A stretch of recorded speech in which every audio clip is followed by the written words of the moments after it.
Sa iba pang mga balita, naniniwala si Senate Deputy Minority Leader Rizon Tiveros na malakas ang pag-asa tungkol sa usapin ng sexual orientation, gender identity, gender expression at sex characteristics o SOGI bill na maipasa sa ilalim ng pamumuno ng bagong Senado. Si Catherine Landicho sa kabuuan ng detalye.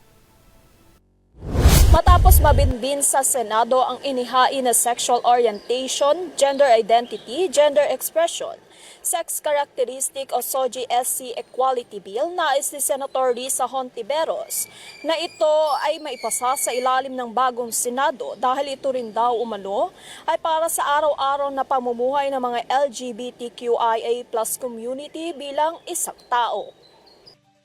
Malaki daw ang pag-asa ni Senate Deputy Minority Leader Risa Hontiveros na may papasang sexual orientation, gender identity, gender expression o sex characteristic o SOGI-SC Equality Bill sa ilalim ng bagong pamunuan ng Senado.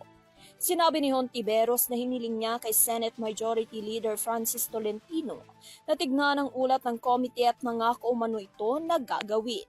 Ang panukalang batas ay nakabinbin sa Committee on Rules na pinamumunuan ngayon ni Tolentino mula noong February 8 taong 2023. Ayon pa sa Senadora, sana raw na ang bagong liderato ng Senado ay tumindig para sa mga LGBTQIA+ community.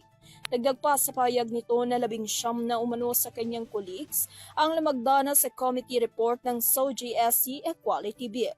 Ang Pilipinas ay nananatiling nangungunang bansa sa Asia para sa gender equality na may 79.1% gender parity ayon sa 2023 Global Gender Gap Index Report. Ang bansa ay umabante ng 3 posisyon sa ika-16 na pwesto sa buong mundo sa mga tuntunin ng gender equality, mahusay na pakikilahok sa ekonomiya, edukasyon, kalusugan at pagbibigay kapangyarihan sa politika. Para sa Your TV News, Catherine Landicho, sumasaludo sa bawat Pilipino.